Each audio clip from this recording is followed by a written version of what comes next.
નમસ્કાર દોસ્તો. જ્યારે વાત આવે ફાઇનાન્સની અને નાણાંના મેનેજમેન્ટની, ત્યારે આપણે સૌથી મહત્ત્વની અને પાયાની વાત તો ભૂલી જ જઈએ છીએ, જે છે બજેટ.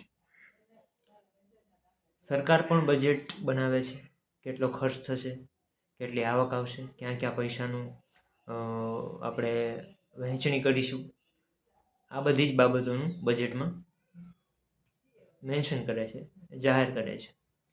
એવી જ રીતે રાજ્ય સરકાર પણ બજેટ બહાર પાડે છે. કોઈ પણ સંસ્થા હોય એનું પણ પોતાનું બજેટ હોય છે. એના પણ પોતાના ઓપરેશન, બધાના ટાર્ગેટ અચીવ કરવા માટે નાણાંનો ખર્ચ, નાણાંની આવક, આ બધું જ મેનેજમેન્ટ થયેલું હોય છે. પણ જ્યારે આપણી વ્યક્તિગત બાબત આવે, પારિવારિક બાબત આવે, ત્યારે આપણે નાણાંનું મેનેજમેન્ટ કરવાનું ભૂલી જઈએ છીએ. આપણે આવક ક્યાંથી આવશે, આપણે ખર્ચ ક્યાં થશે, આ બધું આપણે નોંધણી કરતા નથી. જેના હિસાબે આપણને ખ્યાલ જ નથી આવતો કે પૈસો આપણો ક્યાં જાય છે અને ક્યાંથી આવે છે.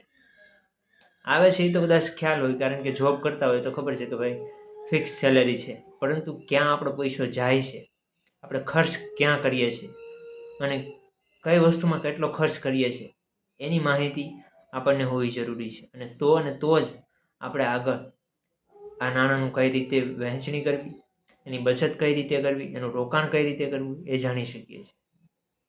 એટલે એના માટે સૌથી પહેલું સ્ટેપ એ છે કે આપણે આપણી આવક જાવકનો હિસાબ રાખીએ. આજે ઘણા એપ છે ઓનલાઈન, જે તમારી હિસાબ કિતાબની નોંધણી માટે, આવક ખર્ચ માટે ફ્રીલી અવેલેબલ છે. તો એન્ડ્રોઈડ ફોન હોય તો એ ડાઉનલોડ કરી અને એવી નોંધણી કરી શકાય. હું પણ નહોતો કરતો, પણ છેલ્લા 1 અઠવાડિયાથી મેં પણ મારી આવક અને જાવકની નોંધણી, આવક તો જો કે રેગ્યુલર કાંઈ છે નહીં, પણ મારા જે ખર્ચા છે એની હું નોંધણી કરતો જાઉં છું. જેના હિસાબે આપણને ખ્યાલ આવે કે ભાઈ આપણા પૈસા કઈ વસ્તુમાં જાય છે. અને આ એક અલગ જ દ્રષ્ટિબિંદુ આપશે આપણે નાણાંની સમજ વિશે. આ દરેક વ્યક્તિએ કરવું જોઈએ બજેટ. અને નાણાંના મેનેજમેન્ટનો આ પહેલો જ નિયમ છે કે તમે તમારા નાણાંનું સંચાલન કરો, બજેટ બનાવો. તમારા પૈસા ક્યાં જશે, ક્યાં જઈ રહ્યા છે અને ક્યાંથી આવશે, આની તમને સ્પષ્ટ સમજ આપશે આ બજેટ.